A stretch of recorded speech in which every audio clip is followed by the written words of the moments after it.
कांग्रेस के साबका प्रधान राहुल गांधी ने लाए प्रधानमंत्री नरेंद्र मोदी पर इल्जाम।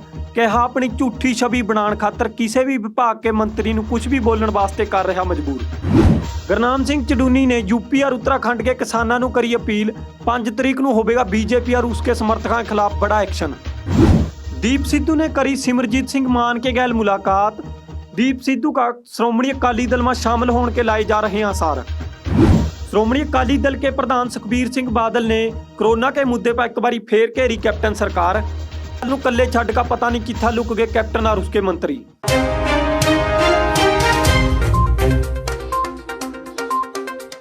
सत श्री अकाल जी, थमे देख रहे हो पुआधी टीवी। मैं धनवंत सिंह घमान लेकर हाजिर अज की पुआधी खबरां। सबसे पहला गल कर ले हाँ जी किसान अंदोलन की। भारतीय किसान यूनियन के आगू गुरनाम सिंह चडूनी ने 5 तरीक नूं बीजेपी के खिलाफ बड़ा एक्शन लेने का ऐलान कराया।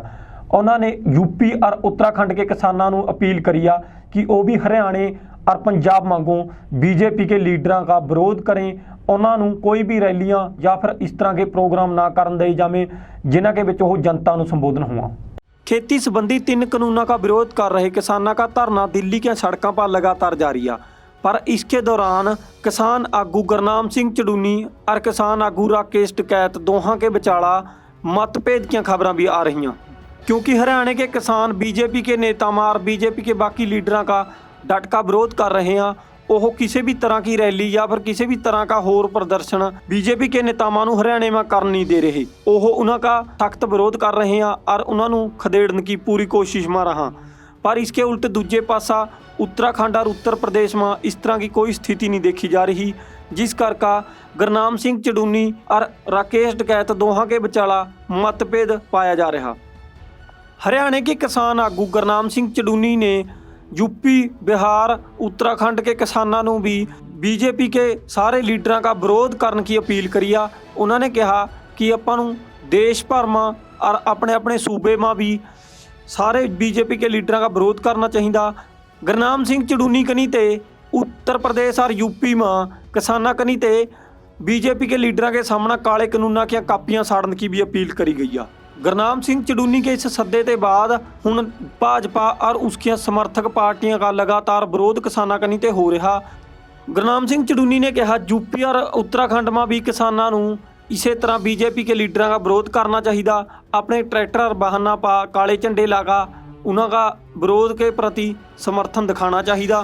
चडूनी ने कहा कि हरियाणा और पंजाब वांगू यूपी और उत्तराखंड में भी टोल प्लाजे बंद कर देने चाहिए हैं। ये आंदोलन जो चल रहा है, जिसके लिए संयुक्त किसान मोर्चा बना है, ये सारे संगठन संयुक्त किसान मोर्चे के नीचे ही काम करेंगे। लेकिन कुछ मीडिया ने ऐसे दिखाया जैसे हमने अलग से अपना कोई संगठन बना लिया, पैरेलल कुछ खड़ा कर दिया, आंदोलन को कहीं नुकसान ना हो जाए। बहुत से लोगों को ऐसा वहम हो गया। कई जगह से फ़ोन आ रहे हैं, इसलिए हमें ये वीडियो डालनी पड़ी है कि इन मीडिया वालों की अफवाहों पे कोई ध्यान ना दें। हमारा मोर्चा इससे और मजबूत होगा और ये संयुक्त मोर्चे के नीचे ही पूरा आंदोलन लड़ा जाएगा। सभी संगठन इसी के नीचे काम करेंगे। इससे बल्कि और हमें मजबूती मिलेगी। जो अभी तक नहीं जुड़े वो भी इसमें जुड़ जाएंगे। आप सभी का बहुत बहुत धन्यवाद। Bureau report, Puadhi TV. भारतीय सरकार बीजेपी की खब्बे पक्षी पार्टी कांग्रेस के साबका प्रधान राहुल गांधी कनी ते प्रधानमंत्री नरेंद्र मोदी पर बड़े इल्जाम लगाए गए हैं।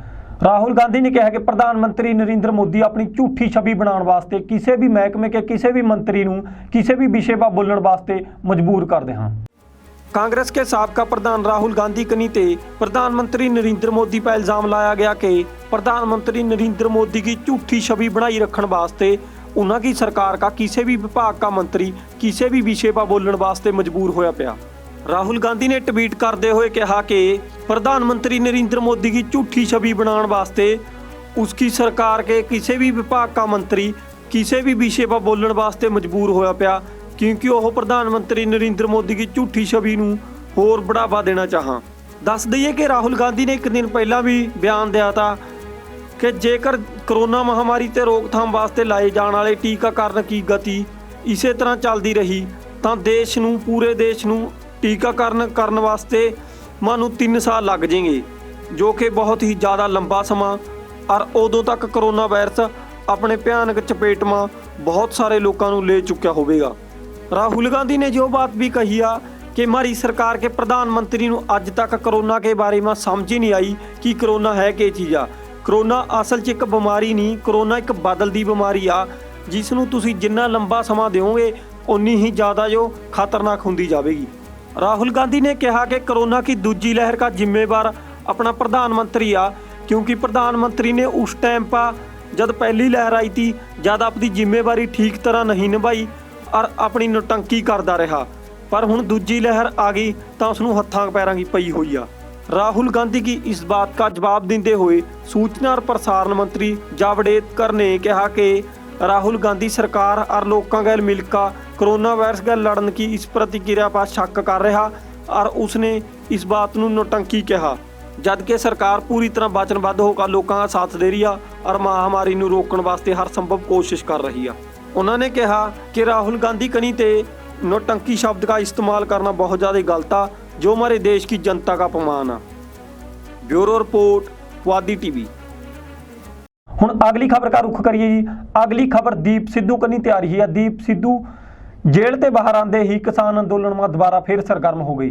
दीप सिद्धू जिथा पिंडा पिंडा में जा जाकर लोगों को किसान अंदोलन गैल जुड़न वास्ते प्रेरित कर रहे हैं, उता दीप सिद्धू कल सिमरजीत सिंह मान भी मिलने गए और सिमरजीत सिंह मान ने दीप सिद्धू का पग बन का स्वागत कराया। किसानी अंदोलन में सरगर्म होने के बाद दीप सिद्धू लगातार सुर्खियां में चल रहा। बेशक 26 जनवरी को हुई लाल किले की घटनावां के बाद दीप सिद्धू प्रति नज़रिया दो फाड़ हो गया, पर अज भी दीप सिद्धू किसानी अंदोलन में अपन सेवावां उस तरह दे रहा जिस तरह वह पहला 26 जनवरी या फिर 26 जनवरी ते पहला किसानी अंदोलन में निजता नाल निठका लग्या होया था। ਹੁਣ ਵੀ ਲਾਲ ਕਿਲੇ ਦੀਆਂ ਘਟਨਾਵਾਂ ਵਾਲੇ ਕੇਸਾਂ ਤੇ ਜਦ ਜੇਲ੍ਹ ਤੇ ਬਾਹਰ ਆਇਆ ਤਾਂ ਦੀਪ ਸਿੱਧੂ ਨੇ ਪਿੰਡ-ਪਿੰਡ ਜਾ ਕੇ ਲੋਕਾਂ ਨੂੰ ਅਪੀਲ ਕਰੀ ਕਿ ਉਹ ਕਿਸਾਨੀ ਸੰਘਰਸ਼ ਦਾ ਸਾਥ ਦੇਵੇਂ, क्योंकि जो कल्ला किसानी का मसला नहीं रहा, जो मसला हमारी होंद का मसला बनया पिया।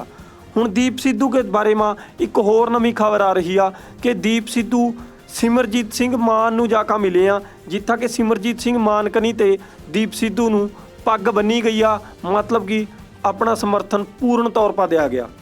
दस दईए कि बीते रोज़ दीप सिद्धू सिमरजीत सिंह मान ਨੂੰ मिलन गए, जिथा कि सिमरजीत सिंह मान कनी ते दीप सिद्धू का बहुत मान सम्मान करा गया और उसके सिर पर पग भी बनी गई।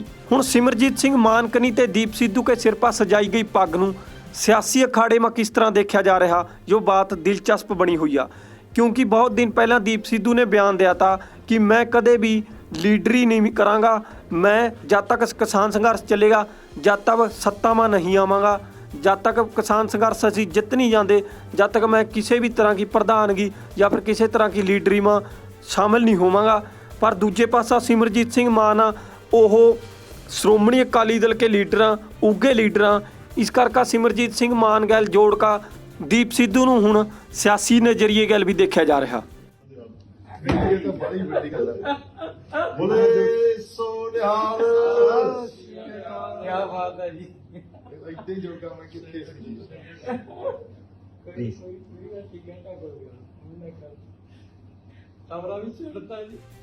ਹੁਣ ਦੇਖਣ ਵਾਲੀ ਬਾਤ ਆ ਕਿ ਸਿਮਰਜੀਤ ਸਿੰਘ ਮਾਨ ਨਾਲ ਹੋਈ ਇਸ ਮੁਲਾਕਾਤ ਤੇ ਬਾਅਦ ਦੀਪ ਸਿੱਧੂ ਸ਼੍ਰੋਮਣੀ ਅਕਾਲੀ ਦਲ में शामिल हुआ ਜਾਂ ਫਿਰ ਉਸੇ ਤਰ੍ਹਾਂ ਸੁਤੰਤਰ तौर पर किसानी अंदोलन वास्ते संघर्ष लड़ते रहेंगे। Bureau report, Puadhi TV. सूबे में चल रही कोरोना वायरस की महामारी के मुद्दे पर श्रोमणी अकाली दल के प्रधान सुखबीर सिंह बादल ने कैप्टन अमरिंदर सिंह को एक बार फिर घेरिया। सुखबीर सिंह बादल ने कहा कि कैप्टन अमरिंदर सिंह और उसके मंत्री लोगों को आपदे हाल पर छड्डकर आप पता नहीं कित्था जाकर लुक गए।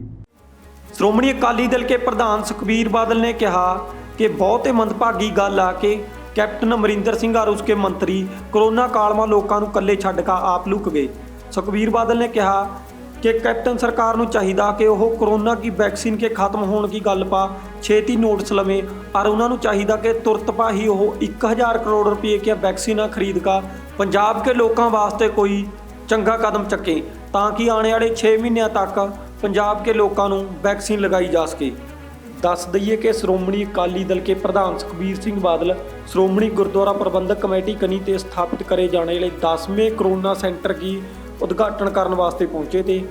सुखबीर बादल के गैर उठा श्रोमणी अकाली दल के सीनियर आगू बिक्रमजीत सिंह मजीठिया भी पहुंचे। उन्होंने दस्या कि 25 बेडों का जो कोरोना केयर सेंटर के गैल गैल आइसोलेशन वार्ड भी बनाया गया, जिसके विच ਜਿਹੜੇ ਬੰਦੇ कोरोना पॉजिटिव पाए जहाँ उन्होंने एकांतवास करने का पूरा प्रबंध कराया गया। इस मौके पर सुखबीर सिंह बादल ने कहा कि पंजाब में सरकार नाम की कोई चीज़ नहीं, क्योंकि बाकी राज्यों के विच भी राज्य के मुख्यमंत्री आप कोरोना की वैक्सीन का प्रबंध कर रहे हैं, पर पंजाब का मुख्यमंत्री इस गल का कोई ध्यान नहीं दे रहा। वो सिर्फ वैक्सीन की पूर्ति वास्ते केंद्र अगे हथ अड्ड रहा। सुखबीर बादल ने कहा कि पंजाब सूबे में मेडिकल सुविधावां की बहुत बड़ी कमी आ, जिस करके लोगों की लगातार मौत हो रही है, पर सरकार नूं इस बात की कोई भी खबर नहीं। सरकार भूख नींद में सुती पई आ, सरकार आपदी जिम्मेवारियां ते भज रही आ। सुखबीर बादल ने कहा कि श्रोमणी अकाली दल लोगों की मदद करने वास्ते इसे करके अगे आई आ, इसे करके असीं खास करके सरहदी इलाकों में कोरोना केयर सेंटर खोल रहे हैं कि लोगों की जिथे तक हो सका मदद करी जा सके। Bureau report Puadhi TV. जोतियां जी अज की पुआधी खबरां, कल फिर मिलांगे नवीं और ताज़ा खबरां के गैल। तद तक तुसीं जुड़े रहो पुआधी टीवी के गैल। सत श्री अकाल।